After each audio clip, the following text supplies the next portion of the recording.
Amen. Tu peux t'asseoir dans la présence de Dieu. Voyez, j'échangeais avec quelqu'un tout à l'heure et je demandais à la personne, est-ce que tu iras à la prière? Je ne parle pas forcément de la prière de parole de vie, parce que la personne devait prier ailleurs. Je demandais à cette personne, est-ce que tu iras à ta propre prière, de ton propre groupe, de ta propre communauté? La personne me dit, non, ce soir, je n'ai pas trop envie d'y aller. En réalité, je vous explique. La personne devait faire une action à 10h, n'est pas venue à 10h. Et finalement, la prière a lieu à 15h chez elle. Et elle est arrivée finalement à 11h pour faire à midi pratiquement. Pour faire ce qu'elle avait à faire. Donc de là où elle était jusqu'à la prière, si elle devait retourner à la maison, avant de retourner à la prière, elle serait en retard. Donc elle a jugé bon de ne même pas aller à la prière. Regarde, il y a une médiocrité de chrétiens qu'il faut arrêter. Il y a une médiocrité de chrétiens qu'il faut arrêter. Je lui disais, je l'ai simplement regardé et lui ai dit, si on te posait la question de savoir si tu avais un entretien demain à midi, tu penses que même si il y a quelque chose à faire à 11h, tu ne serais pas à l'heure à ton entretien? Qui pense ça? Qui pense ça? Tu as un entretien avec une multinationale. Oui, tu vas travailler, avoir des millions. On dit l'entretien est pour 10 heures. Qui s'est déjà amené à 11 heures à un entretien qui était à 10 heures et puis dit oui, c'est maintenant que j'arrive? Ou bien je n'ai pas jugé bon de venir à l'entretien aujourd'hui.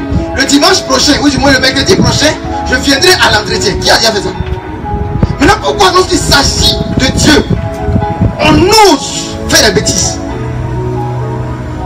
Pourquoi lorsqu'il s'agit de Dieu, c'est là chacun se permet de faire ce qu'il a envie de faire? Non, je pense qu'aujourd'hui la prière est facultative pour moi. Mais essaie de rendre le souffle de vie facultatif pour toi aussi.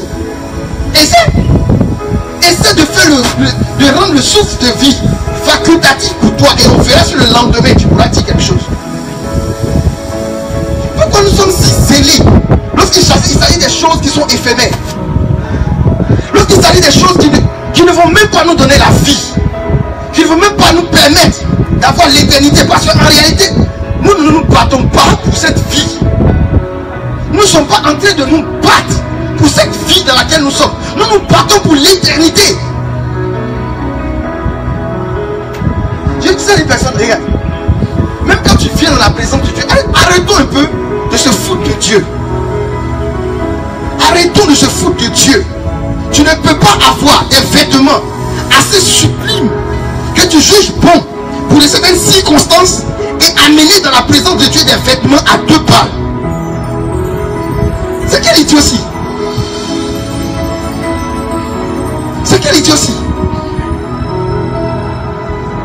Les gens viennent souvent dans les réunions de prière et puis ils sont habillés, on dirait ils sont bons, je sais pas, ils sont venus juste se balader.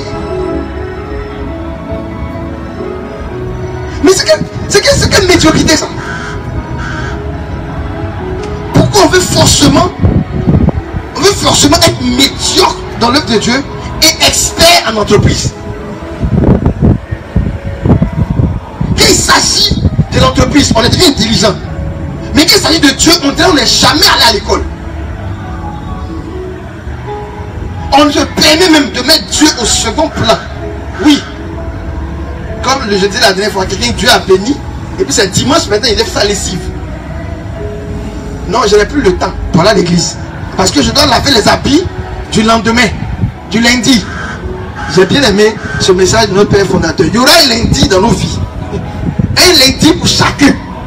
Où malgré tes occupations, tu ne pourras pas répondre à un seul de tes appels. Malgré tout, comme on dit là, ton degré de quoi? De CDI. Tu ne pourras pas donner un ordre à quelqu'un. Parce que ton corps me sera tout occupé à la mort en train d'être lavé par des personnes qui ne te connaissent pas. Donc pourquoi, quand il s'agit de Dieu, on fait des choses comme si Dieu est notre camarade? On fait des choses comme si le travail que nous partons chercher là, est plus important que Dieu. Qu'est-ce qu'on va foutre? Qu'est-ce que tu vas foutre avec un travail si tu n'as pas le souffle de vie? On dit souvent aux gens, venons prier pour la nation. Je dis non, comment on peut intercéder pour la nation? Si la nation est en feu, mais la nation est en feu, tu travailles où? Non, j'ai mon travail. Si tu veux, nous avons fait les guerres. Mais la nation en guerre, tu vas travailler où? Dans quel métier national? Apprenons à grandir. Amen.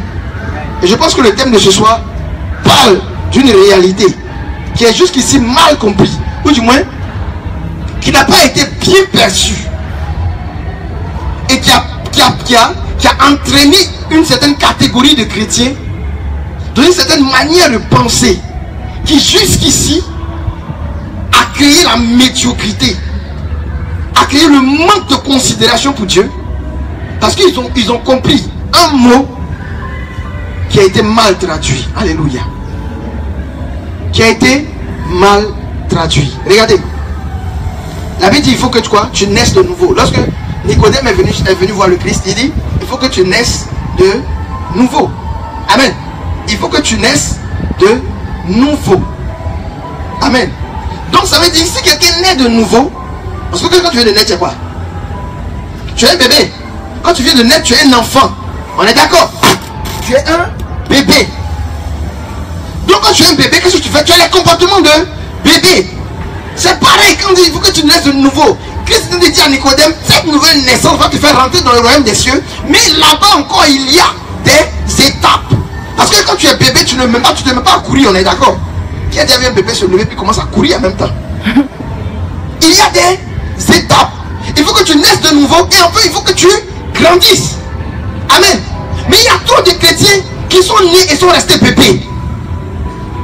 Amen. Il y a trop de chrétiens qui sont nés et ils sont restés bébés. Ils refusent même de grandir. Alléluia. Et il y a des étapes dans la vie chrétienne. Arrivé un moment, il faut quitter le palier où on est. Arrivé un moment, il faut forcer pour aller au palier supérieur.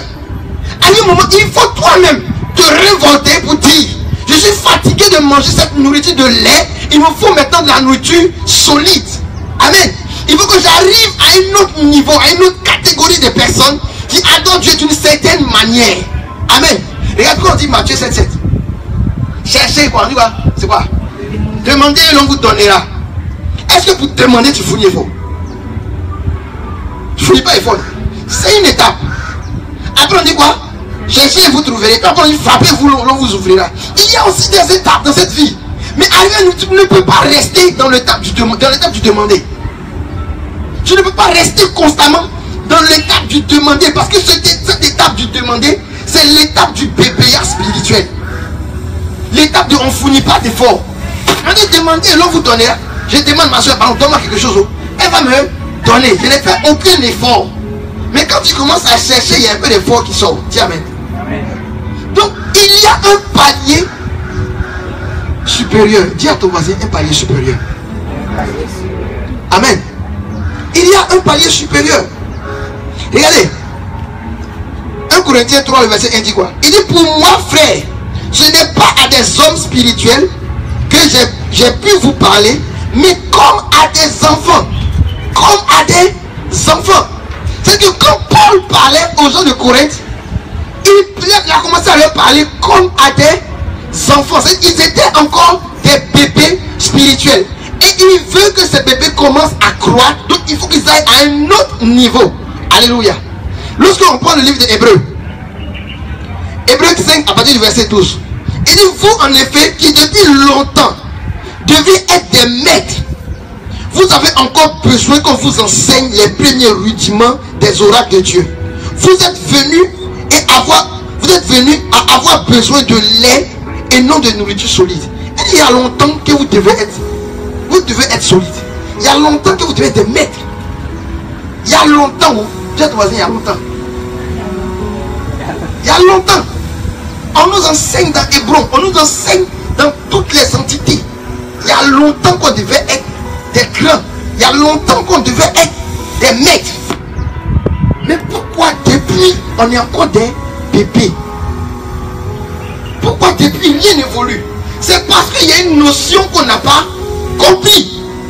Et cette notion, c'est la notion, une différence entre la crainte et l'amour. Dis à ton voisin, il y a une différence entre la crainte et l'amour. Alléluia. Il y a une vraie différence entre la crainte et l'amour. Regardez, la définition de la crainte, c'est une appréhension. La crainte, c'est une forme de peur. Amen. Donc cette notion, je dis aux gens, regarde, il faut faire attention.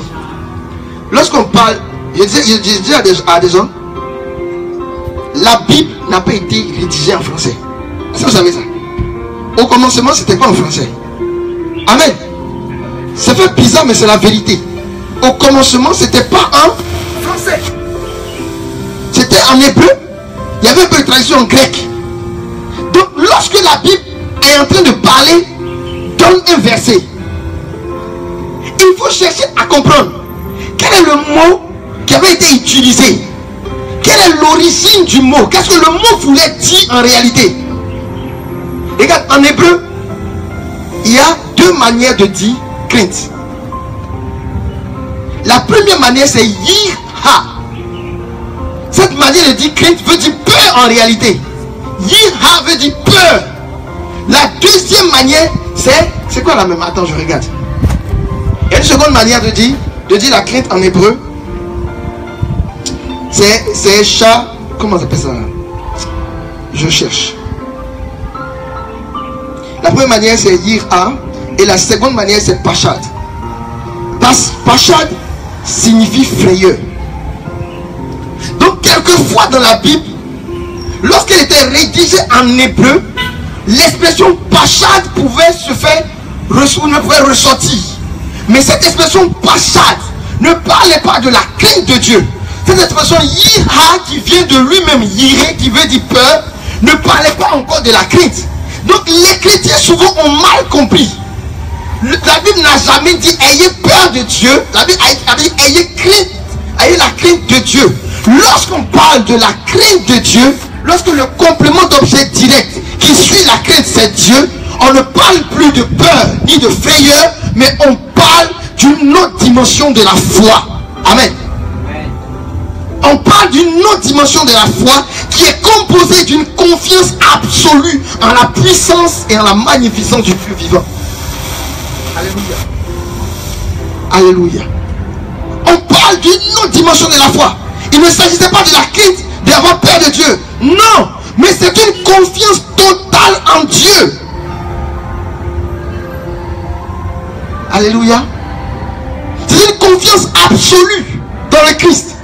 Une confiance totale en Dieu. Ça qui est la crainte. Ce n'est pas une quelconque peur, ni une quelconque frayeur. Mais c'est une confiance absolue dans le Christ.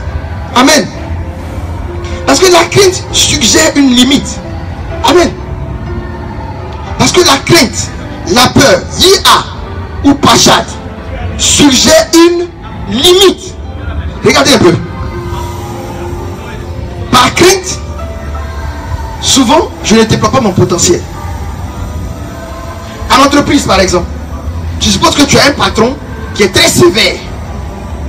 Et par crainte de ton patron, l'autre qui te dit, par exemple, Ulrich, va me faire une photocopie. Ulrich se limite à la photocopie. Si tu comprends. Ou il envoie un mail à Ulrich. Ulrich, regarde le texte, traduis-moi ce texte en français.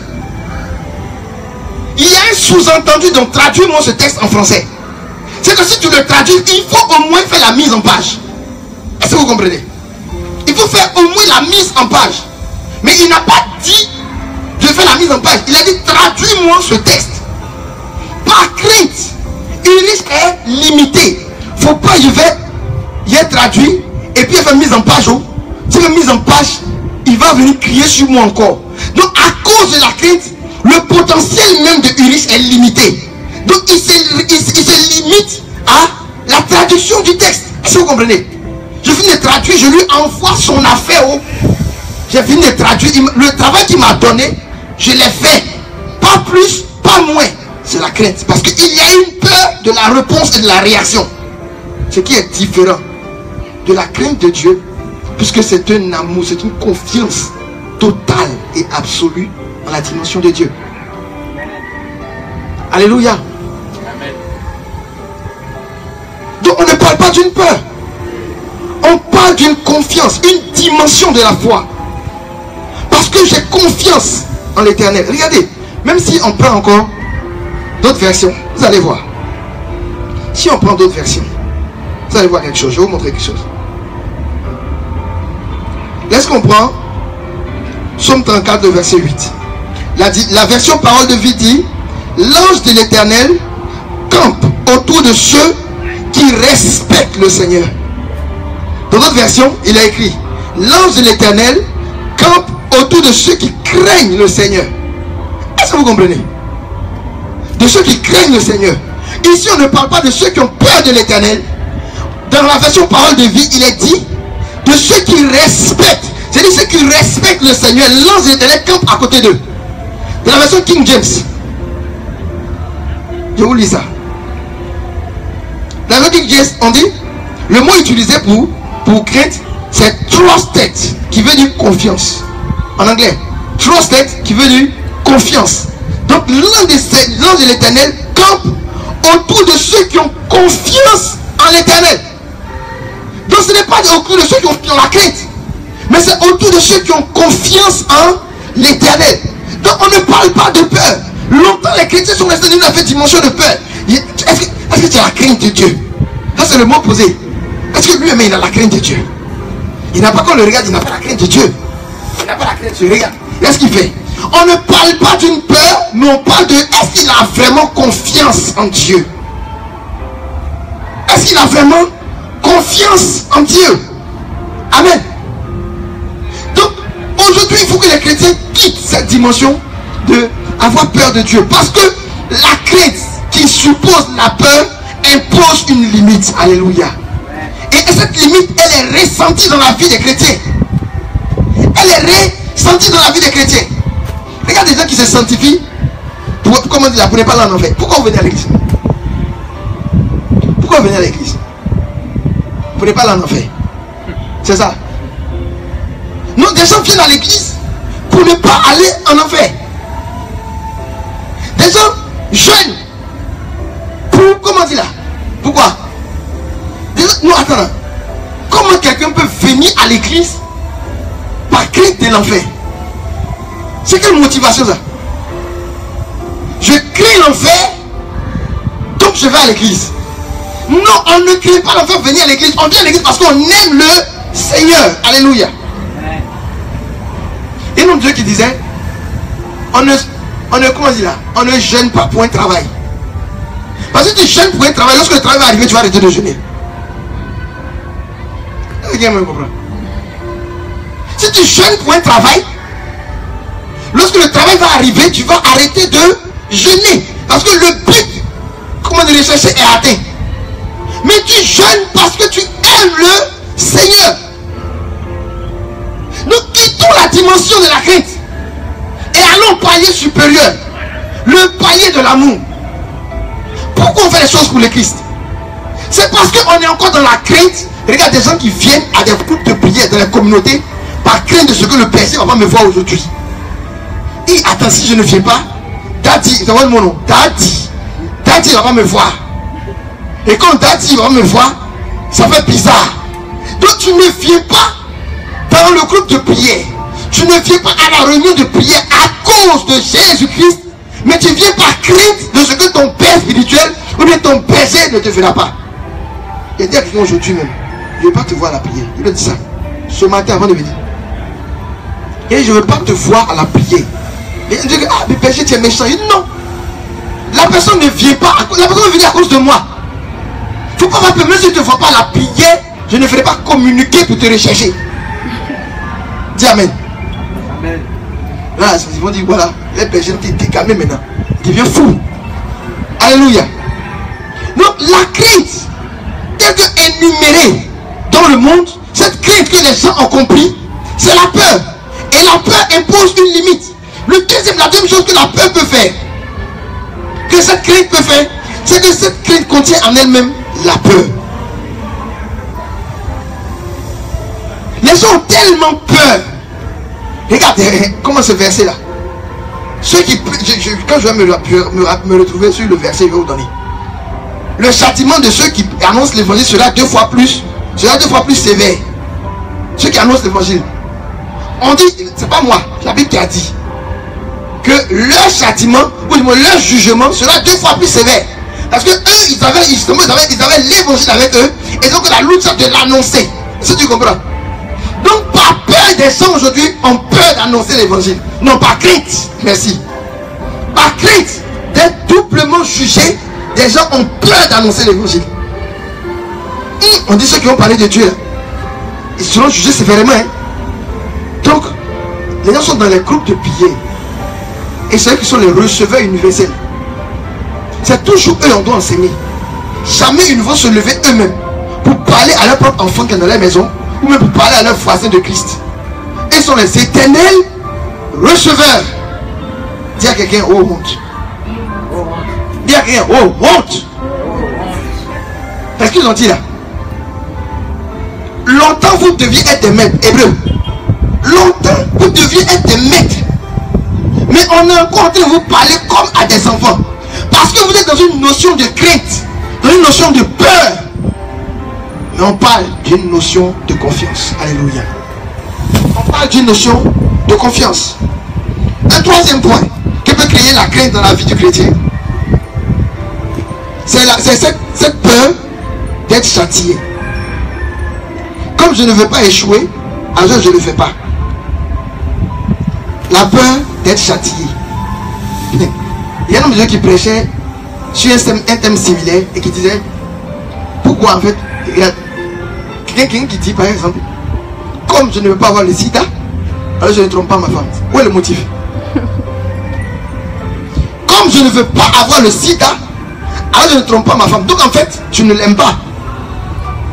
C'est parce que tu as peur d'avoir le sida que tu ne trompes pas ta femme. Est-ce que vous comprenez? Et c'est comme ça. Il y a des chrétiens dans l'église. Je n'ai pas fait ça. Sinon, Dieu va me châtier. Attends, vous pensez que Dieu il est arrêté avec une grosse chicotte. Et puis il attend.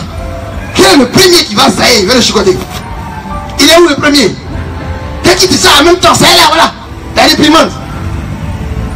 C'est ça, non? Des gens jeunes aujourd'hui par peur. J'ai peur. Attends. Faut pas que j'ai peur de mon travail. Donc, par crainte de perdre son travail, il se met à jeûner. Est-ce que vous voyez comment c'est idiot? Par crainte de perdre tout le moins, de voir le ministère dégringoler, il se sanctifie. Non, il faut qu'on soit saint. Parce que si on n'est pas saint, Dieu va détruire le ministère. C'est quelle mentalité ça?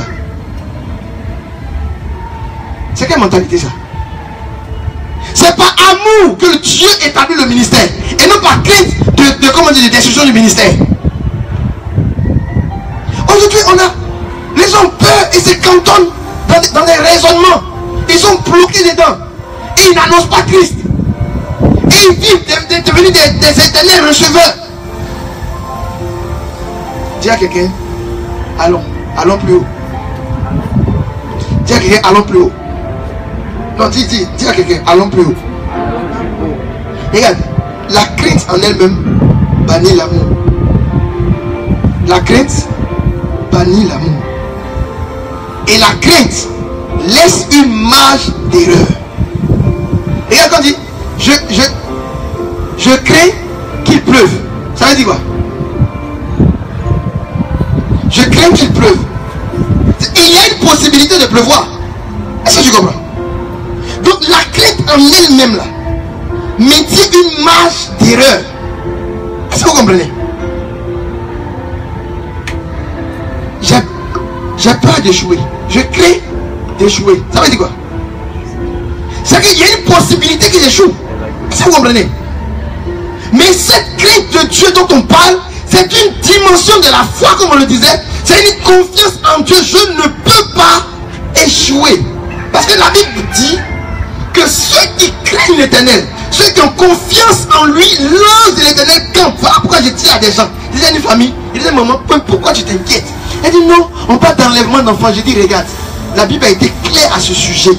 Si tu crains l'Éternel, si tu as confiance en lui, l'ange de l'Éternel va camper autour de toi et ta famille. Amen. Alors de quoi est-ce que tu me parles d'un... Non, on enlève les enfants. Dis à quelqu'un, ça ne me concerne pas. Ça ne me concerne pas parce que j'ai peur de l'Éternel, mais parce que j'ai confiance en l'Éternel. Parce que je respecte l'Éternel. Amen. Quittons la notion de crainte. Quittons la notion de peur. Et commençons à aimer le Seigneur. 1 Roi 3:3. Salomon aima le Seigneur. Regardez. Aucun des sacrifices de Salomon n'a été fait par crainte. Mais vous faites des sacrifices. Regardez, par exemple, quelqu'un qui dit, voici des niveaux bas, des niveaux de bébé. Je vais donner, là je vais recevoir. Qui vous a dit que donner c'est d'abord pour recevoir? Qui vous a dit que donner c'est d'abord pour recevoir? Amen. Donner c'est pas pour recevoir. Donner c'est pour donner. Point final. Non, Sam, Dieu va te bénir. Il faut que tu donnes. Frère, si tu donnes, Dieu va te bénir. Donner là, c'est pas d'abord pour que Dieu te bénisse. Si Dieu ne t'a pas béni, on s'en fout.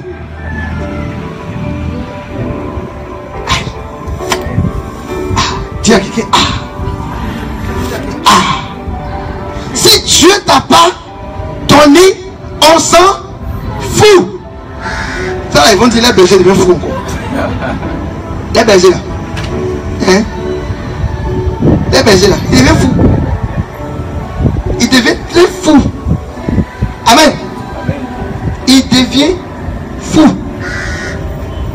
Il disait que 1 Roi 3:3, Salomon fait quoi? Il aimait le Seigneur. Salomon n'avait pas peur de Dieu. Par crainte, il faut qu'il fasse l'offrande.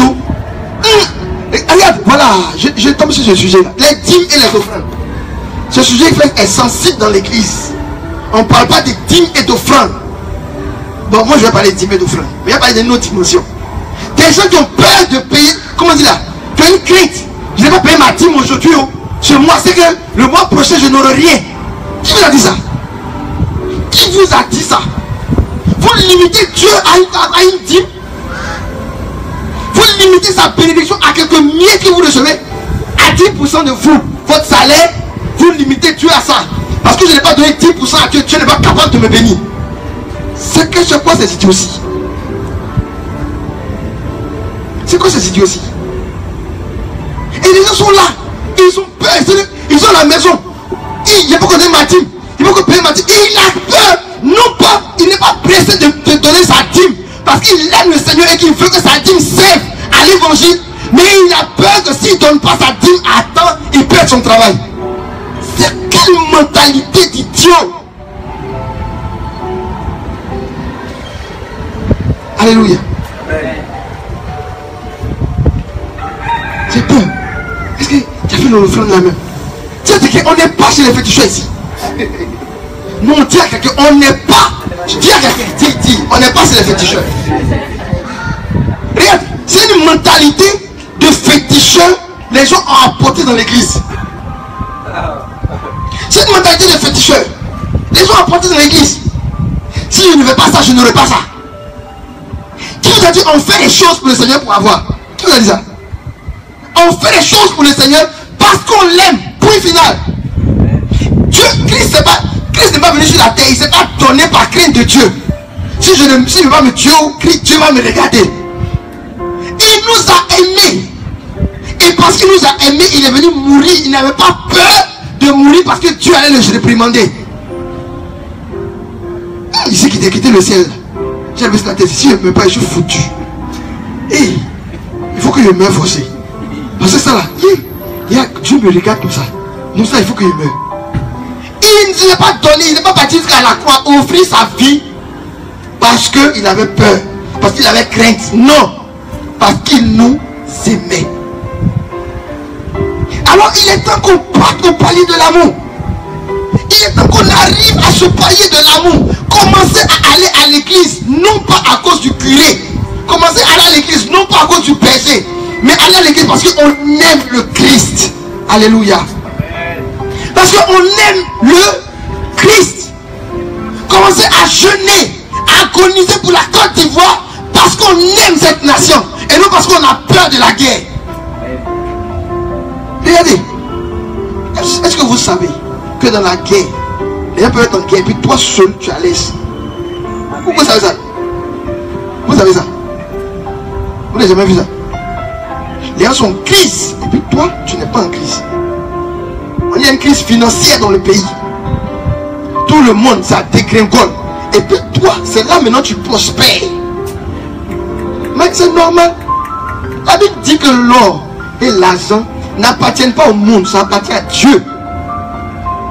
Et si Dieu est ton père, il dit aux gens, le premier héritage que tu peux recevoir de Dieu de façon idiote, c'est ce qui lui appartient. On dit l'or et l'argent lui appartiennent. Il faut laisser vie éternelle là. Quand Christ est en toi, tu as déjà la vie éternelle. Donc pourquoi on vient à l'église par crainte? On jeûne par crainte. Il dit mais on force même pas à l'église. Va à la prière. Va à la prière. C'est parce qu'on n'aime pas le Christ. Alléluia. Amen. On dit Salomon aima le Seigneur. Salomon n'a pas fait autre chose que aimer le Seigneur. Aucun des sacrifices de Salomon n'avait été fait par crainte. Amen. Voilà pourquoi tous ces sacrifices étaient agréés par Dieu. Et que Dieu pouvait descendre pour le visiter. Mais nous on fait des offrandes par crainte. J'ai reçu 10 000 aujourd'hui. Si je veux offrande, demain il va recevoir 10 000. C'est quelle mentalité de pauvre ça? Dis à ton voisin, arrête ça. Dis à ton voisin, tu m'arrêtes cette mentalité de pauvre. Si je ne donne pas, Dieu va dire, on n'aura pas demain. Qui vous a dit Dieu est conditionné par vos dons? Qui vous a dit ça? En fait, regarde, on a longtemps prêché cela. Donne gros, Dieu va te bénir gros. C'est aussi une réalité. Mais ça ne conditionne pas Dieu. Parce que le don qui produit la bénédiction en quantité, c'est le don fait par amour. Cette dame qui est venue avec ne serait-ce qu'une petite pièce et qui a déposé dans la corbeille, Christ a dit, elle a donné plus que tout le monde. Pourquoi? Non pas, regarde, on a longtemps prêché sur le fait que c'est parce que c'était la seule pièce qui lui restait. Donc elle a tout donné. On a prêché ainsi parce qu'on voulait souvent que les gens donnent tout ce qu'ils avaient sur eux pour l'évangélisation. Mais en réalité, ce n'est pas parce que c'était la dernière pièce. C'était certes la dernière pièce, mais elle a donné par amour. Donc si tu veux, donne ta dernière pièce, mais donne pas par amour. Tu seras caléré. Alléluia. Alléluia. Tu seras caléré.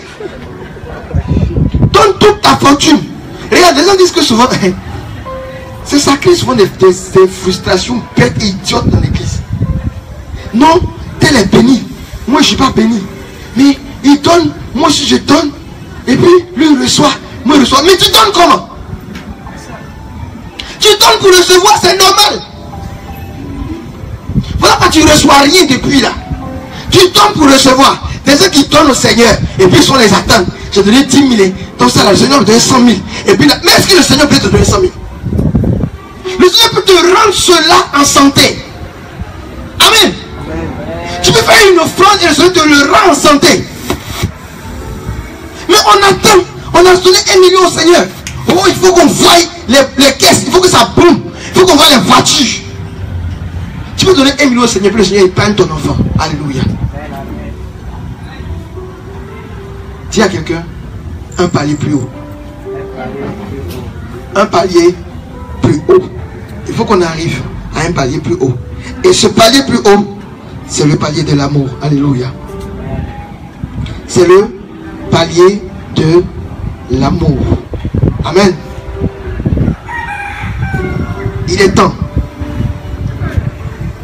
qu'on commence à proclamer Christ.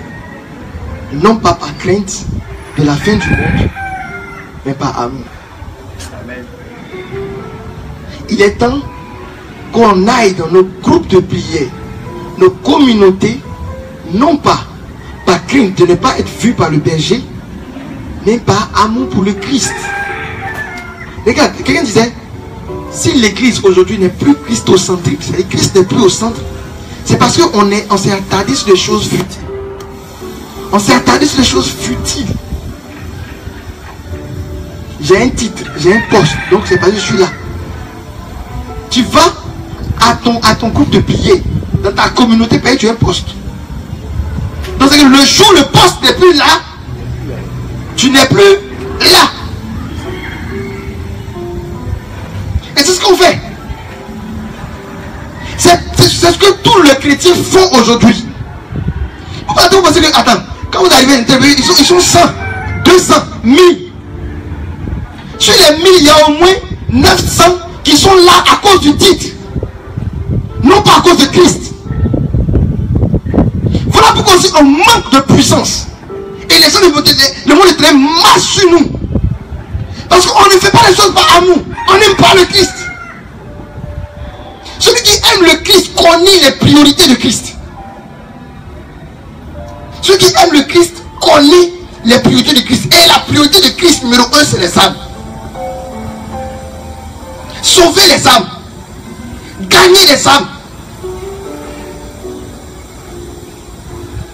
Il a dit qu'en 2018, il va arrêter de prêcher sur des thèmes bizarres. Il va prêcher sur Christ et les âmes. Alléluia. On va prêcher sur Christ et les âmes. On va plus prêcher sur les thèmes de les 4e dimensions de la loi, les quoi, l'onction, la 3e puissance, les 3 ailes de l'ange. On va arrêter de prêcher sur les thèmes. Et on va recommencer à prêcher Christ. Parce que les gens n'aiment plus Christ. Ils sont encore idolâtres des anges. Idolâtres de la puissance. Or la puissance se trouve en Christ. C'est-à-dire qu'on fait souvent des choses contradictoires. On veut la puissance et on s'éloigne de la puissance. On veut la puissance, mais on s'éloigne de la puissance. On ne cherche même pas à connaître Christ, mais on veut les alentours de Christ. Amen. En 2018, il faut que tu arrêtes d'aller dans un groupe de prière parce qu'on t'a forcé. Il faut que tu te lèves toi-même et par amour pour le Christ, tu t'en vas et tu pries avec tes frères. J'ai dit, on n'a plus besoin de la masse. Dis Amen. Amen. Non, on n'a plus besoin de la masse. Des gens qui sont là pour des titres, des gens qui sont là pour des responsabilités. Pas plus tard qu'hier, des gens viennent de m'expliquer un problème. Non, rien des discours bêtes et idiots. Non, moi, je dois être le responsable. L'autre n'est pas le responsable. Et quand il est le responsable, il ne me consulte pas pour les autres. Mais attends, on est en train de parler du Christ ou des responsables. On parle du Christ ou des responsables. Un homme de Dieu disait, Christ s'occupe plus de la vision que de la structure qui soutient la vision. Amen.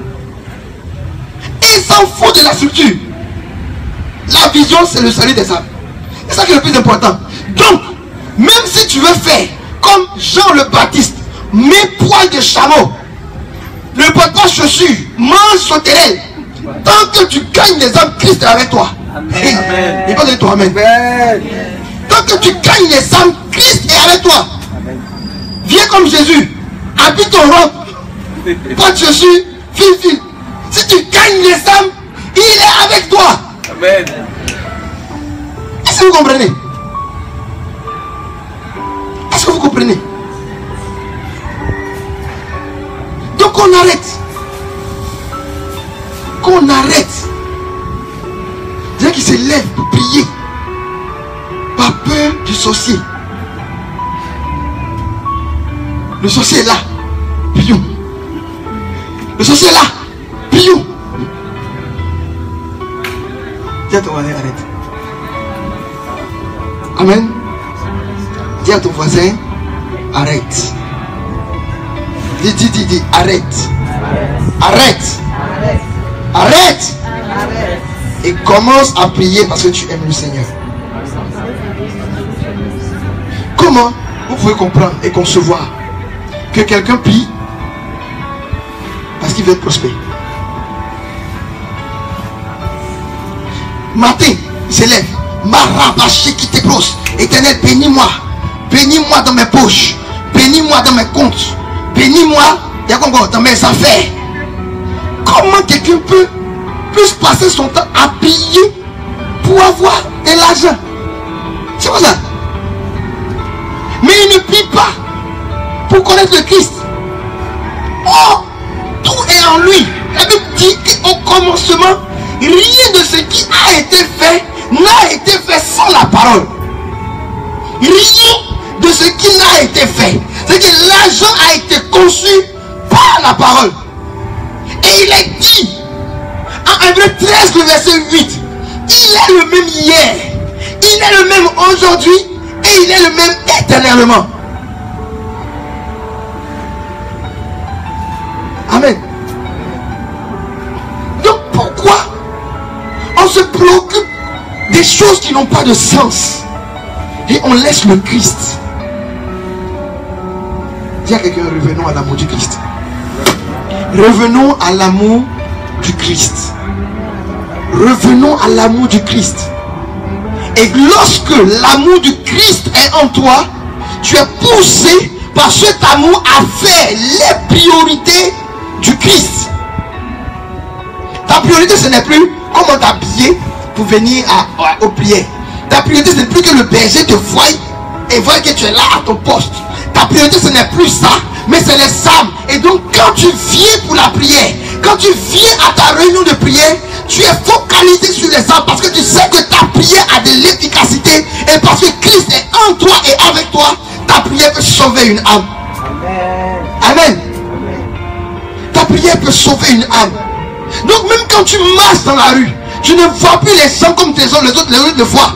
Tu sais pourquoi depuis là? Quand tu marches dans la rue, tu vois les gens en ouya ouya. C'est parce que tu n'aimes pas le Christ. Dis amen. Mais le Christ n'est pas la priorité.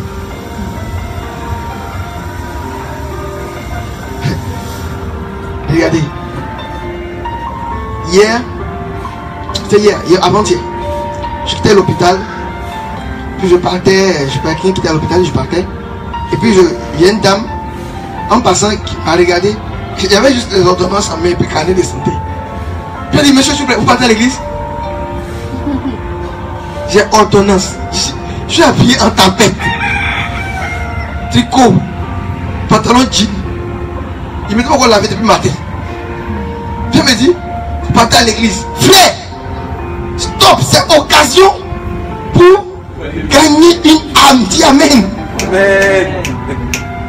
C'est occasion pour gagner une âme, frère. Donc quand cet amour pour le Christ est en toi, quand tu arrives au palier de l'amour pour le Christ, tu quittes dans la dimension de la crainte et de la peur qui te limite, et que tu arrives au palier de l'amour, rien ne te devient impossible.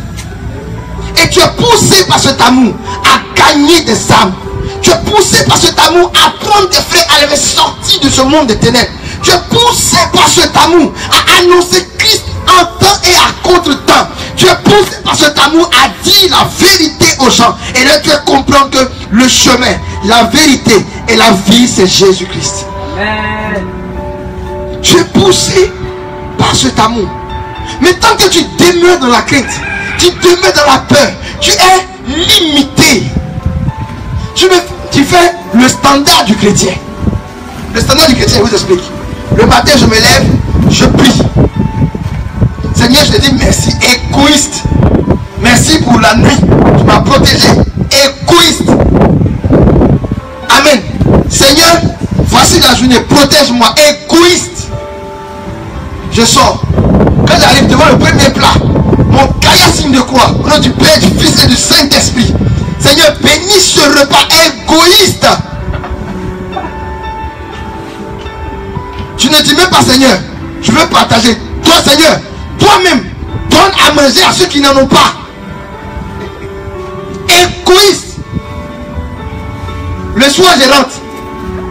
Au nom du Père, du Fils et de l'Esprit. Seigneur, merci pour la journée. Égoïste.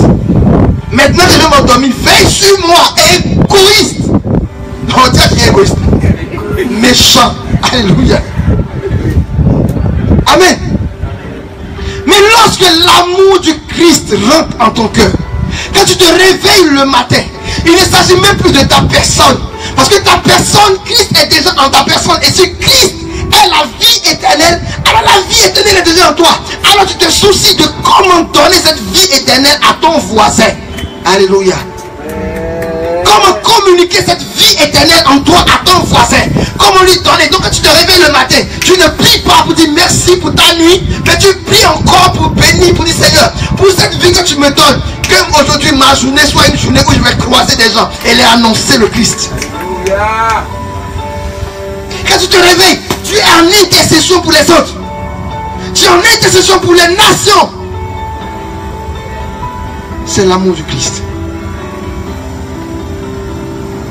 Regarde, je lisais un livre et je disais, l'homme disait, la Bible dit en Jean 1, le verset 14, et la parole a été faite chair et elle a habité parmi nous. Et la parole a été faite chair. La parole est rentrée dans une chair. La parole est habitée dans la chair. La parole est rentrée et restée dans la chair pour habiter parmi nous. Et Christ est venu, il est mort et il est monté. La parole veut faire chair en toi. Dis Amen. Amen. Christ veut toucher les gens. Christ veut serrer les gens dans ses mains. Christ veut bénir les gens. Mais il a besoin de tes mains. Dis Amen. Amen. Il a besoin de tes pieds pour visiter les gens. Désormais quand tu ne pries, quand tu prieras, tu ne diras plus Seigneur, donne à manger à ceux qui n'en ont pas. Tu diras Seigneur, envoie-moi les nourrir. Dis Amen. Amen. Dis Seigneur, envoie-moi les nourrir. Christ a besoin de tes mains. Christ a besoin de tes pieds. Christ a besoin de ton corps. La parole doit faire chair en toi. Alléluia. La parole doit faire chair en toi. Tu es d'accord avec? Tu es d'accord avec que la parole doit faire chair en toi? Alléluia. La parole doit faire chair en toi. Elle doit habiter en toi. De sorte que Christ puisse commencer à regarder le monde avec tes yeux. Alléluia. De sorte que Christ puisse commencer à parler. Christ, regarde. Christ veut parler à ton voisin. Depuis longtemps, il veut lui parler. Mais il a besoin de ta bouche. Il a besoin de cette bouche. Et tant que tu restes dans une notion de peur et de crainte, ton voisin sera en train de mourir. Mais quand tu passes dans la dimension de l'amour, Christ habite en toi et il t'envoie vers ce voisin et tu lui parles, tu lui dis, voici, regarde. Les hommes disaient, et je lisais un livre, et dans le livre il disait, lorsqu'il avait fini sa prière, il partait dormir. Mais il n'arrivait pas à dormir. Il sentait qu'il devait parler à son voisin de maison. Mais il se luttait avec lui. Non, mais est-ce que je dois y aller? Il fait déjà tard. Il s'est arrivé, à un moment, il s'était trop, il n'avait pas se contenir, il s'est levé. Quand il est arrivé, après il a frappé. Le premier, le gars ouvert. Il dit, frère, moi-même, je voulais venir te voir. Parce que j'ai besoin que quelqu'un me parle du Christ. Alléluia. Mais Christ était en train de susciter quelque chose dans le cœur du monsieur. Mais il n'y avait personne pour aller parler au monsieur. Et c'est comme ça aujourd'hui, il n'y a personne pour parler du Christ. Pourquoi? Parce que nous sommes préoccupés par les postes. Parce que nous sommes préoccupés par des postes, des titres. Et Christ est oublié. Il y a des veillées de prière, il y a des prières même souvent. On fait la prière sans dire le nom de Jésus-Christ. On fait la prière et puis on ne parle pas de Christ. Regardez les thèmes. Les 5 choses que Dieu n'a jamais vues. C'est le thème de prière. Les 5 choses que Dieu n'a jamais vues.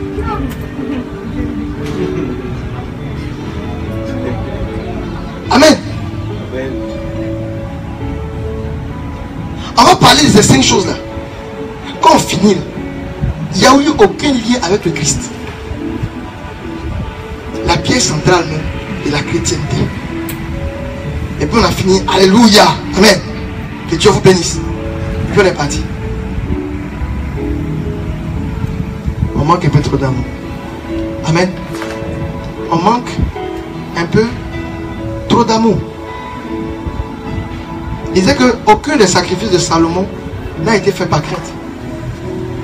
Parce que 1 Roi 3:3, Salomon aima le Seigneur. Et donc tous les sacrifices dressés par Salomon étaient des sacrifices d'amour et des sacrifices de folie. Quand tu regardes les sacrifices de Salomon, tu as l'impression que le gars devenait fou. Comment tu peux faire jusqu'à 1000 holocaustes? 1000. C'est le sacrifice de Salomon ne peut pas contenir dans cette cour où nous sommes ici. Pour le Seigneur. C'est la dimension de l'amour. C'est la dimension de l'amour. En fait, en réalité, les gens essaient souvent de nous faire passer dans cette dimension, mais on refuse. Quand ils disent Alléluia, frère, il faut que tu donnes au Seigneur. Il faut que tu donnes au Seigneur. Tu dois donner beaucoup au Seigneur. Regarde. En fait, il veut te dire qu'il faut être dans la dimension de l'amour. C'est par amour que tu peux donner sans compter au Seigneur. Amen. C'est par amour que tu peux donner sans compter. Regarde-moi déjà. Quand tu es avec ta femme, parce que tu l'aimes, il y a des choses que tu peux faire. On est d'accord? Tu fais ça pourquoi? Par amour. Des choses souvent même que toi-même, en temps normal, tu ne ferais pas. C'est la normalité dans ton esprit t'empêcherait de les faire. Amen. Mais un homme de Dieu a dit, nous ne servons pas un Dieu normal. Alors il ne peut pas nous demander des choses normales. Amen. Donc quand cet amour de Christ est en toi, cet amour peut te pousser à donner des sommes pharaoniques. Amen. Mais tu ne donnes pas ces sommes par crainte ou du moins en attente d'être béni. Est-ce qu'on me comprend? On ne donne pas ces sommes en attendant au retour d'être béni.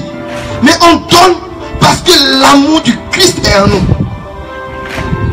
On paye sa dîme parce qu'on aime le Christ. Et on veut qu'au travers de notre dîme, la maison du Seigneur soit renflouée de biens. De sorte que ceux qui annoncent l'évangile aient encore pour aller encore plus loin dans les contrées plus éloignées pour annoncer encore le Christ. Et non pas pour recevoir un double salaire. Dis à quelqu'un, ton salaire qui est là te suffit. Dis à quelqu'un, ton salaire que tu as là, ça te suffit. Pourquoi ton salaire que tu as peut te suffire? C'est parce que tu as Christ. Et Christ est tout. Donc si tu as Christ, tu as le tout. Dis amen. Si tu as Christ, tu as le tout. Donc quel que soit le salaire que tu as. Regarde, je disais à des gens, j'écrivais, je pense que c'est déjà sorti, j'écrivais, je disais, il y a une différence entre l'évangile de la prospérité et la prospérité de l'évangile. L'évangile de la prospérité suggère le bien comme une forme de bénédiction. Suggère le matériel comme une forme de bénédiction. C'est limiter Dieu au matériel. Mais la prospérité de l'évangile, c'est ne manquer de rien. Dis amen. Amen. Regarde, Élisée, ils avaient quoi? Ils n'avaient rien, mais ils ne manquaient de rien. Parce qu'ils avaient le tout qui était Jésus-Christ. Ils avaient le tout qui était l'Esprit de Dieu, Jésus-Christ de Nazareth. Donc ils ne manquaient de rien. C'est ça. C'est ça la vraie prospérité. Et nous, regarde, aujourd'hui, c'est dommage. Si elle demande ici, tu veux que Dieu te bénisse comment? Non, Dieu t'a béni. La fois que Dieu t'a béni, c'était quand? Tu vas voir la réponse. Oui, le Seigneur m'a permis que j'ai une voiture. Le Seigneur m'a donné une maison. J'ai eu mon bac. J'ai eu quoi encore? Je me suis marié. J'ai eu mon CDI. La bénédiction de l'Éternel. Frère. Ah, j'ai vu le frère. La nouvelle voiture. Le Seigneur l'a béni. Alléluia. Dis à quelqu'un. Non. Le gars, l'homme de Dieu. Oui. Comment dire le frère? Ah, il va en Allemagne demain. Qui vous a dit que voyager est une bénédiction? Voyager c'est normal. Dis amen. Amen. Voyager c'est normal. Christ a voyagé, Paul a voyagé, Pierre a voyagé. Eux ils ont marché 7, mais ils sont allés de contrée en contrée. Toi tu t'ont pris voiture, il n'y avait pas avion. C'était les évangélistes que les T.L. Osborne. Maintenant toi tu as la capacité de prendre avion, ce n'est rien une bénédiction. On est dans la grâce, dis amen. On a limité la bénédiction de Dieu au matériel. Il a une voiture et il est béni. L'homme de Dieu là, et oui, le frère là, la soeur, elle est bénie. Elle avait une RAV4. Aujourd'hui, elle est venue à Cayenne. Elle est bénie. Un quoi, quelqu'un a dit, est-ce que tu sais que ta voiture peut devenir ton tombeau? Voiture, c'est ma secret, t'as remarqué? Ça, c'est ma secret, c'est un peu même format. Amen. Donc, l'évangile de la prospérité, c'est limiter Dieu au matériel. C'est montrer le matériel comme forme de bénédiction. Dieu n'est pas limité au matériel. Dieu n'a pas besoin du matériel pour montrer qu'il existe dans la vie de quelqu'un.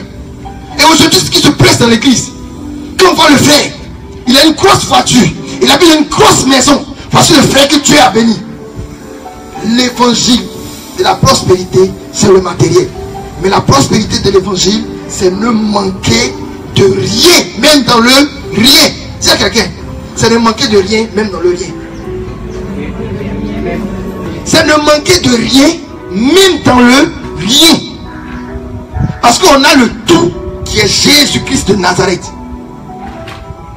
Hey. Regardez, prenons le psaume 34. On va terminer par là. Prenons le psaume 34.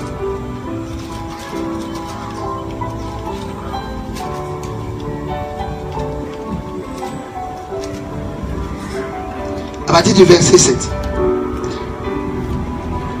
Quand un malheureux crie à l'Éternel, quand un malheureux crie, l'Éternel entend. Il le sauve de toutes ses détresses. Verset 8. L'ange de l'Éternel campe autour de ceux qui le craignent et il les arrache du danger. Au verset 9. Sentez, voyez combien l'Éternel est bon. Heureux l'homme qui cherche en lui son refuge. Au verset 10. Craignez l'Éternel. Oh frère, ce n'est pas avoir peur de l'Éternel. Respectez l'Éternel. Ayez confiance en l'Éternel. Vous c'est saint. Car rien ne manque à ceux qui le respectent. Alléluia.